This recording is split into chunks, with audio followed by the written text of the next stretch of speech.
You are listening to Off Color, a podcast where we talk about race and help you learn how to talk about race. Hopefully.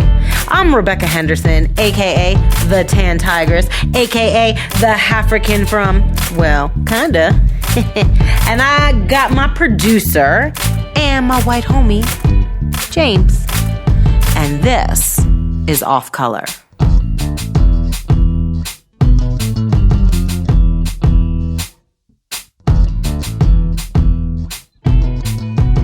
So I just want to say before we get started tonight on this episode of Off Color, where we have two amazing guests.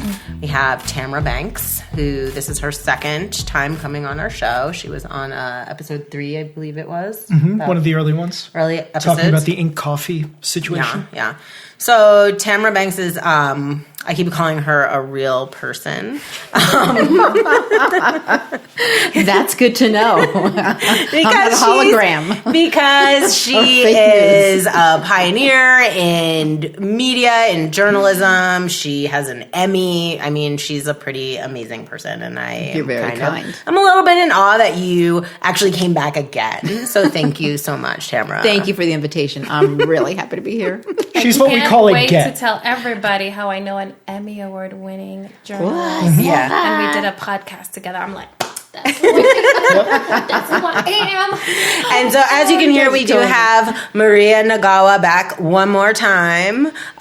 You may remember Maria from Black Panther. That was an excellent episode. It was. If I do say so myself. Yeah, so I'm really excited to have you guys here tonight, blessing my basement with your gorgeousness. And I'm not gonna lie, this is the first time it has been, the ratio of women to men has been like this. And I'm excited about it because there's 3 women and 1 man. That's true. We had 3 women when Kimberly, Ming, and Brooke were on, but Greg was with us. Yeah. So, Is the man supposed to have a voice? This is not on. So we're good. Okay. Woo, stop. You guys, I think we're laughing too loud. And you never know if the po-po gonna come. That's right. Right. Laughing while black. You can't even do it. You can't even do it. So that, obviously that's on my mind. And I did, we see all these stories, right, in the news, like people want, the main one I feel like now is the Oakland barbecue. Now, James and I both lived in Oakland, so we know the climate there. That was not only my neighborhood, I used to live at the top of the Cleveland Cascade. Yeah. So if that's meaningful to any Oakland folks listening, the incident happened at the bottom of the Cleveland Cascade, which is sort of just like a fancy staircase near the lake in Oakland. Yeah. Now, my question for you, James, I was not surprised by the incident, but at the same time, I was kind of like, are you kidding me? What was your reaction? I was a little, I'm not surprised by that event occurring, and I'm not blind to the fact that there is plenty of racism in Oakland and in the Bay Area, typically where police are involved. But I am surprised, knowing Oakland as well as I do and knowing that area as well as I do, that incident took place the way that it did. That read like some really suburban shit to me. Like, I don't know how, I take for granted that a person like that who's going to call the cops on a barbecue is not hanging out in that part of Oakland. And clearly I'm mistaken about that. But that was my reaction of just being like, what? Like, if you had told me that had happened out in the burbs, nothing about that would be surprising to me. But for it to be happening there in that circumstance, it does always surprise me a little bit when something like that takes place in a place like Oakland. No, what we're really talking about here is we all know the story of Emmett Till. This all harkens back to a black man looking at a white woman and then being lynched. This is a new way of lynching people. We're going to call police because we just don't want you here. You're not threatened. There's nothing going on wrong. But we're going to figure out a way to exterminate any kind of color in this environment, whether it's an academic commons, whether it's a neighborhood, whether it's a school, you name it. And so we need to name it as it is.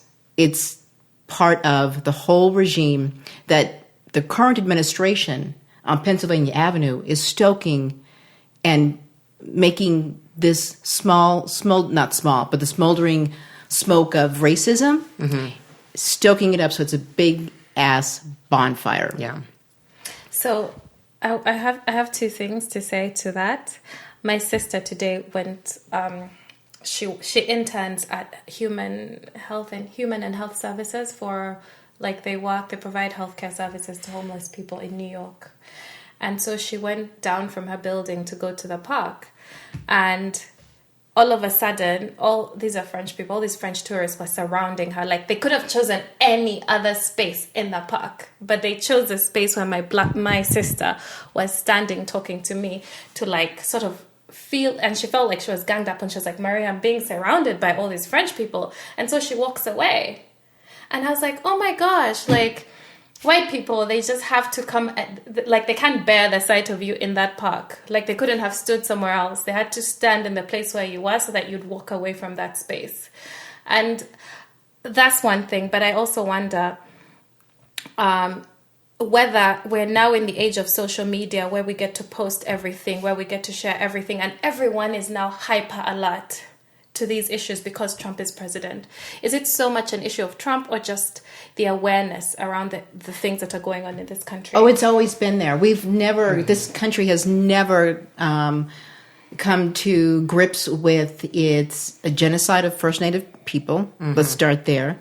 Japanese internment camps, slavery. I mean, the list goes on. And so until we can come to terms with our history, we just have continued to brush this thing called racism under the carpet. And so a lot of people thought in 2008, hallelujah, we have overcome. No, we haven't. And I'm not bad-mouthing Obama by any means. You can leave that up to Maria because she will get into it later.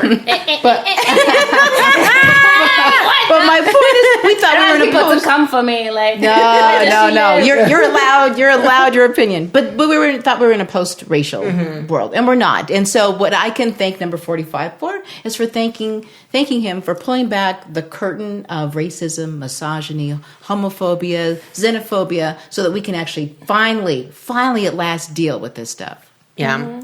Well. All right, podcast over. Bye. No.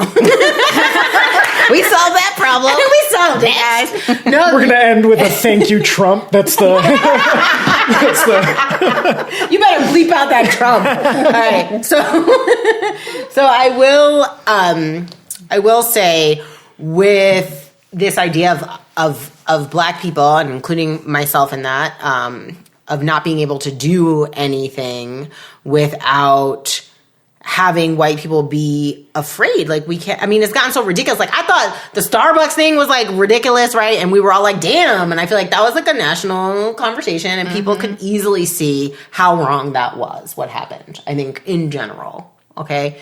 Then we have the Oakland barbecue incident. And then more and more things keep just coming up. And after my film debuted last week, Brian Diggs, Greg Diggs' brother, came out for the film. He flew out just for one night, just to see this film that we dedicated to Dr. Diggs. That he came out here, and it was shout out to Brian Diggs. Hey, Brian. And Brian was on our episode of the Dispatch from the Black Renaissance, which is actually one of my favorite episodes. It was a great conversation. Yeah, and so Brian, put forth this effort to come see us, and it was great, and he met with all these people, and was doing all these things, and then he got up really early, and he went to the airport, and he, before he went through security, he stopped at a Burger King, and he got some breakfast, and then he stood next to his table. I believe he was through security. No, he wasn't. He wasn't. I fact-checked Oh, I thought he told me he was. because I didn't have the facts at that time, but don't worry, I have them now. Okay. Thank you. Fact number 1. Let me tell you facts about Brian Diggs first, okay? Brian Diggs is a pretty amazing person, and he is actually the only American to perform in the musical Hair in Russian in Russia. That's amazing. And I mean, and that included dancing. And I feel like everyone should know that. And if anybody is curious to see what Brian Diggs looks like doing hair in Russian, I will be posting the video on Off Color Pod on our Facebook page. Okay. So if you're not into it yet, you need to be. So I think that's notable about him. And then also notable, he's taking a dance class and they have finals coming up. So he is very invested in his dance. He's taught dance and, I want him to teach me dance. Yeah, he's this great dancer. He's fantastic. And he had planned to have like a salsa bachata party here in Denver. He's coming back next month. Like, it was this great trip with all of these cultural connections, all of this great stuff. And he gets to the airport and he has his breakfast and then he stands next to his table and he just is practicing a little bit his bachata dance moves. Okay? Just a few steps, about 20 minutes. And then the police show up. Because he's dancing. Because a security guard called the police because he was dancing and he thought that was weird or dangerous or threatening, a reason to call the police. And I was so upset by that. And I was just like, what's happening? What, you know what I mean? Like, we can't do anything. I mean, you literally, it's like you can't do anything. You can't just... No, it's ridiculous. And do we know who called? The security guard. Security, that's right. That's what he said. Security guard called the cops. Okay, that's crazy. Like, why couldn't you just ask a question? Excuse me, sir. Or, hey, can you show me a few steps? That looks kind of cool. You know, but anything different and out of the norm is threatening. I think Black people have been associated with a very negative image, like, repeatedly for centuries. It's like... Anytime you see a Black man existing or a Black woman existing, something bad is going on. The one good thing, we're in the space that we are in now, and we've experienced this in the past 5 or so years, is that now everybody's got a cell phone, right? Which means everybody's got a camera. And so all the stories that my father, my uncles, my brother, my cousins have been telling me through the past couple of generations, they're not folklore. They're actually happening. Yes. And so we're starting to see it, and we have to, like I said earlier, name it so that we can tame it and recognize it and do something about it. But this whole idea that, it doesn't really happen. Are you sure? Yeah. I get that. Are you sure? Are you sure? Yeah. Yeah, I'm freaking sure I was being tailgated, if you will, at the expensive dress store. Yeah. And I'm also sure that when I asked for help, they acted like I didn't exist. So, yes, it happens. But we're almost 25 years on from Rodney King, and I was told all that about video cameras, and we're no closer to police in America being accountable to their behavior. So I don't know. I know. I honestly, when you were talking about that, I could not stop thinking about this episode of Beverly Hills 90210. Where I think Vivica Fox was on, and it was Jason Priestley, and it was their race episode, and then he said just because Jason Priestley was going out with Vivica Fox, and it was like, and he was like, what? Just because somebody peeped it on the home video, now you think kind of thing? Like, that happens all the time. You don't know anything about our lives. And I remember that resonating so much with me as a kid, like knowing what my family has been through and all of that. Same as you, Tamara. And I don't know, James, you're right. I feel like it's like, holy shit, like, how far are we? Because I feel like we're showing people are getting executed on camera and not getting, like... But that's just... Oh, go ahead. Sorry, I'm on a rant. No, that's okay. You should rant. This is a space for you to rant. I think that the reason why a lot doesn't change is because people don't associate the problem with themselves. Mm-hmm. When you say something, it's like, like today, I have my white person who I'm working on. This is my special project.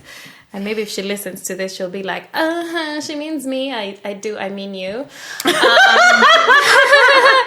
Sorry. And I'm only doing it because we went to school together and I'm like, I have time for her. Anyway, the thing is that every time I send her something, we discuss something, not every time, but like say today I sent her that article about white people, you need to learn about yourselves. And it was like, she was like, do you think white people read to the end? Or things like that. And I was like, girl, I'm talking to you. Like, did you read to the end? So if you did, what lessons did you take from that? And what do you think about the environment, the space that you occupy, and how you're going to influence it for change?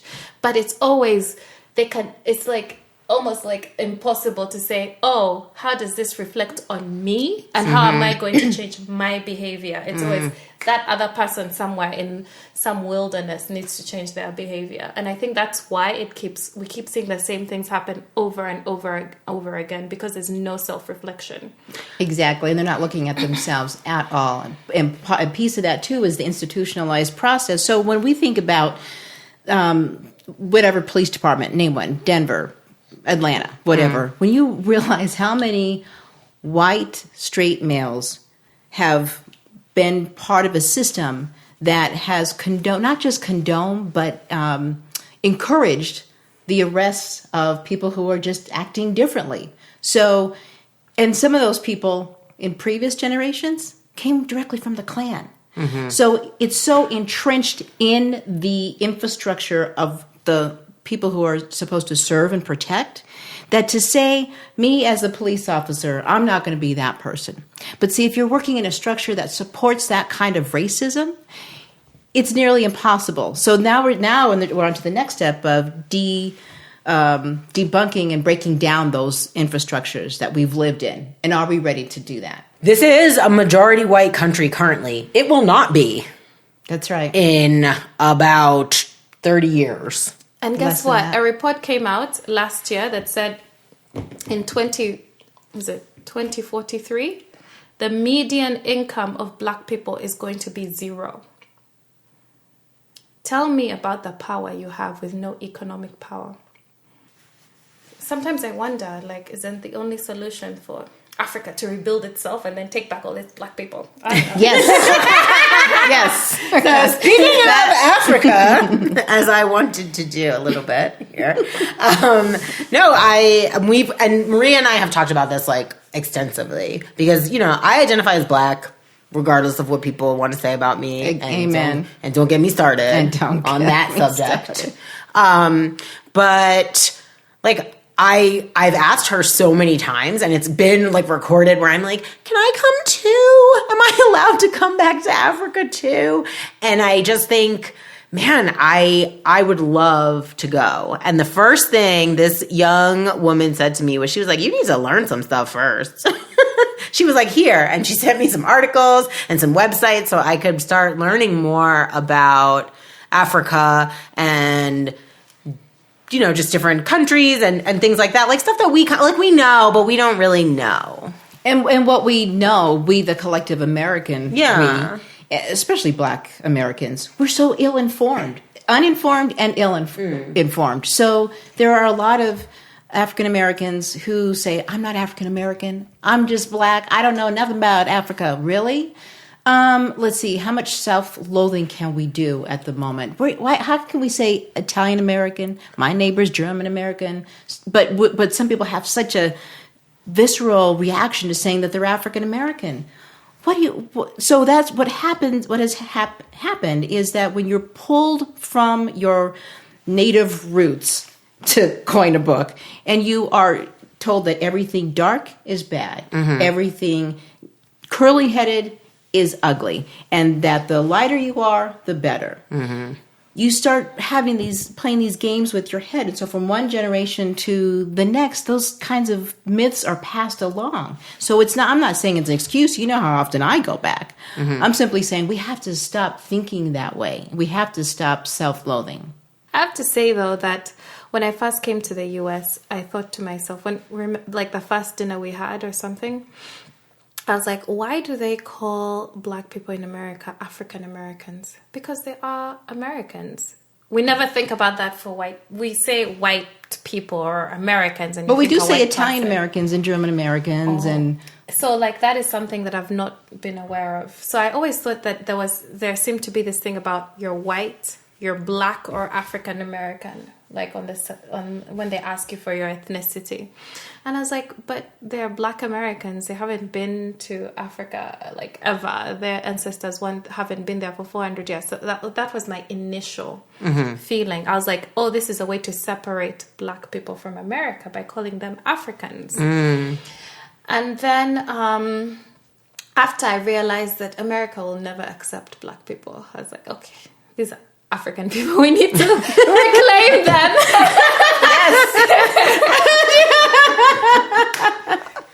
So I wanted to ask you about that, Tamara, because I know that you just got back from the continent, the mother continent. I'm into Africa. Look at my hair, y'all. Enjoy it now because it's coming out on Friday. Okay, so I wanted you to talk. You just got back from a trip, correct? Yeah, about 10 days ago. Okay. Yeah. Ooh, you're freshly, Fresh Fresh off the boat. Okay, so can you talk a little bit about what you were doing there? Just a little bit. Yeah, sure. So I've been to the motherland, I don't know, 16 times or so. And my beat as a journalist, if you will, is around South Sudan and Sudan, sort of focusing on crimes against humanity. And initially going to Africa, and I still do tell positive stories, but I also want to tell stories that people are not paying attention to because they're Black people who, in some value system don't weigh as much in the American scheme. So one of the stories I'm working on is getting folks ready for the workforce. And while here in the U.S., we're often taught in high school and university about getting your CV ready, what do you do the first 30, 60 days of your first new job? How do you interview? That's not often taught. So there's an organization that's working with this group called Staffable, which does that. And the Denver-based organization I'm speaking of is called Global Livingston Institute. And their whole motto is something that that's my motto, my mantra. You listen, think, and act only if you've been asked to act. So that's one of the stories I'm working on, and maybe that's a business or a news story that I'll pitch to. There's also some former child soldiers who are doing incredible work. Nurse Betty, who is now starting an orphanage. There's a sustainable farm that is doing incredible work the farmers working together so that they can share the crops that they have. So there's these amazing stories about these places that our number 45 talks about that are, I'm not going to even say the word, blank hole countries. He has given me another platform to go to Africa and tell these incredible stories of people really doing what we all do, and that is wanting to make a living for ourselves and be successful in the world. In a nutshell. Tamara has started this project, Be Brilliant, where she's donating solar-powered lights to various communities in various countries or in Africa. Well, everywhere I travel. 1.2 billion people around the world don't have electricity, right? And so when I go into different parts of the world and I tell stories, I report, I get a documentary, I come back, people will see it, maybe not see it, read it, maybe they do, maybe they don't. I might win an award on it, maybe not. The point is I get to come back home. I get to come back to a wonderful place. Not everybody can do that. So I've had this feeling over the years, just telling the story isn't enough. What can I do to help in places that do need help? Specifically, people become vulnerable sometimes in areas where there is no electricity. At night, women walking late at night, children, or hospitals that have to rely on generators. And so what can I do? It's a little thing I call Be Brilliant. And so there's solar lamps that people can purchase on my website, tamarambanks.com, for $20. And then I just get a chance to leave a little light. And to me, it's more than just giving light physically. It's about how we show up in the world. Are we being brilliant? Are we shining a light on truth? Are we showing up in our communities across town, in our homes, in our families, and being available to people who need us emotionally, mentally, financially? So being brilliant, not everybody, like I said, can go where I go, but you can go with me, you can travel with me, you can be brilliant around the world, and you can be brilliant here at home, both literally and figuratively. I love that. Who doesn't? Maria, can you get on board with that or no? Be brilliant? I can't donate. I'm African. Guys, be serious. I don't think you were asking for a donation. I don't know what. I'm asking, Kate, are you on board with this idea? Because I know how you feel about aid. I know how you feel about Westerners going to Africa. But this particular thing, I want to know. Why do you want me to be on board? It's not. It's just a question. Yeah, that's not my question. It's my question. Yeah. Like, how do you feel about Tamara leaving a few lights around town? Do you follow up on these families that have got these lights to see, like, if they still have them a year or 2 years from now? I sure will, because I just started it. Mm-hmm. So it hasn't been that long yet. I would suggest that you follow up and see, like, that was my plan. And another thing is that it needs to, the piece that I can't quite figure out what the answer is, when it does, eventually wear itself out over time, because things do, then what do we do with that waste? I don't have an answer to that. And I don't pretend to have an answer for everything. But you know what? I'm showing up in a way that will be meaningful beyond today, beyond this story, beyond this broadcast, beyond this documentary. It's about leaving an imprint in the world that means something respectful, that means something positive in the world. Yeah, like, I don't think that I need to add my voice to that. And the other side to that coin is that, on the surface, it may look like it's for people, and I'm doing air quotes, in need, but I think the people in need are the givers as well. It's the people who say, when I do keynote speeches, or if I'm, again, doing a story, and they're like, oh, okay, that story's done, or that keynote is done. But people tend to, not always, but oftentimes want to know, well, how can I get engaged? Not necessarily help, go and solve and do something that they weren't asked to do, but how can we get engaged in a dialogue with people? What's a connection? What can I do rather than just sit here and listen to this keynote speech? So it's also for the giver. It's and not in a condescending way, but just starting to think about how privileged Americans are, and being able to look at the world in a lens that's different from what you're used to. Americans is who I'm talking to. So I think it's equally for the giver, the person who's trying to show up in a different way, not just the people receiving that need something. Does that make sense?